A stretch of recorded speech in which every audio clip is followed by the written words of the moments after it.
जवाब दिया मुझे मार देगी या तुम्हें या मेरे बेटा को मार देगी। अरे मैं नहीं ऐसे रह पाऊंगी। भक्त जब जादे कहा तो उसका कलेजा पिघल गया। छोटी रानी कहने लगी सुन, अगर तू इस घर में रहना चाहती है तो मेरी नौकरानी बनना होगा तुझे। गजी की साड़ी, गजी का लहंगा पहनने के लिए मिलेगा। एक शेर जौ दिए जाएंगे, उन्हीं को अपने हाथों से पीस के नमक के साथ में खाएगी। राजसी गहने वस्त्र पहनने के लिए नहीं मिलेंगे। ये शर्त अगर स्वीकार है तो तुम इस घर में रहूंगी, नहीं तो तू इस घर की महारानी बनी रहे, मैं अपने घर लौट जाती हूँ। देख लीजिए भक्तों, पति के सम्मान के लिए, अपने पति का गौरव बढ़ाने के लिए उस पतिव्रता स्त्री ने एक बार भी नहीं सोचा कि मैं नौकरानी बनी जा रही हूँ। कह दिया बहन कोई बात नहीं है, कोई बात नहीं है।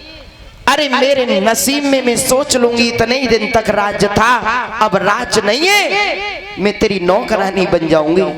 श्रोताओ, समय किसी का इंतजार नहीं करता है, समय का इंतजार हम लोग करते हैं। अरे समय तो सोते ही चला आता है। कहां महलों की महारानी थी, आज नौकरानी बन गई।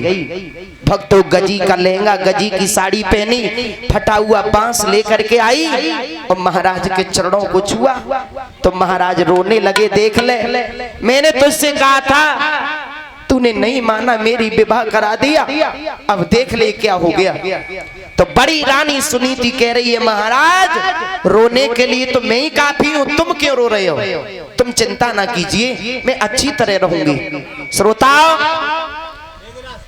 इधर छोटी रानी को लेकर के महलों में महाराज रहने लगे, इधर बड़ी रानी सुनीति बेबस हो करके नौकरानी बन के रहने लगी। श्रोता बंधुओं, एक दो दिन ही नहीं, 2-4 महीना नहीं, 2-4 साल नहीं, बल्कि 5 साल व्यतीत हो गई।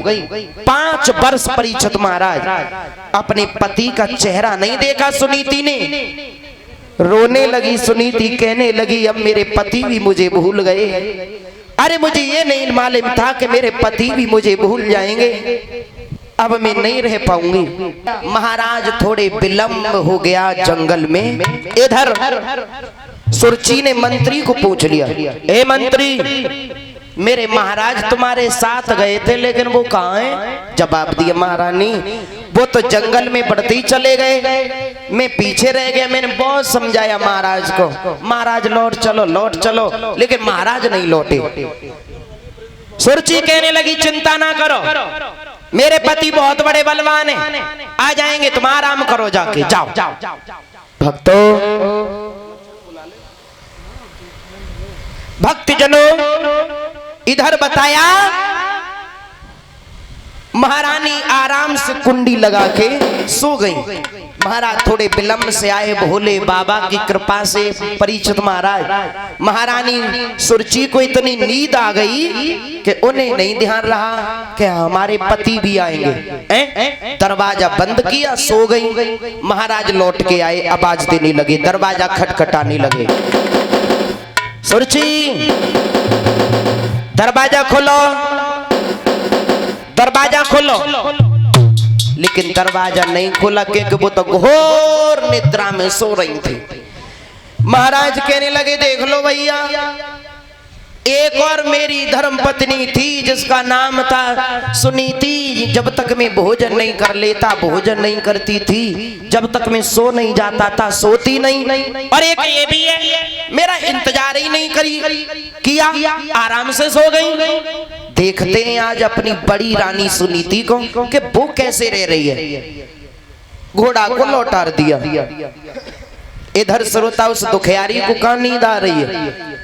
आवाज दी महाराज ने, एक आवाज दी, सुनीति दरवाजा खोलो। लेकिन बाबा नारद का ध्यान था।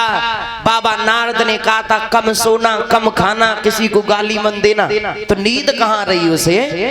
पहली आवाज में अपने पति की आवाज पहचानी, दरवाजा खोला और चरणों को पकड़ लिया। महाराज आज तुम्हें समय मिला है, आज तुम्हें याद आई है मेरी?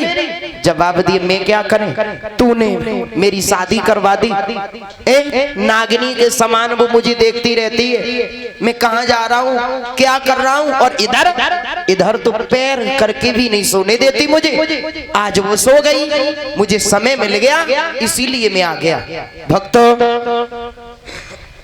महाराज कहने लगे, सुनीति मैं सुबह से जंगल में शिकार के लिए निकला था, मुझे बहुत जोर की भूख लग रही है, मुझे भोजन दे दो। जवाब दिए, महाराज तुम सुंदर सुंदर भोजन खाने वाले, अरे मेरे पास तो जौ की रोटी है, वो भी नमक के साथ, तुम खा लोगे? जवाब दिए, ले आओ। जौ की रोटी नमक के साथ में श्रोताओं खाई, वो स्वाद आया कि सुंदर भोजनों में कभी स्वाद नहीं आया महाराज को। क्यों?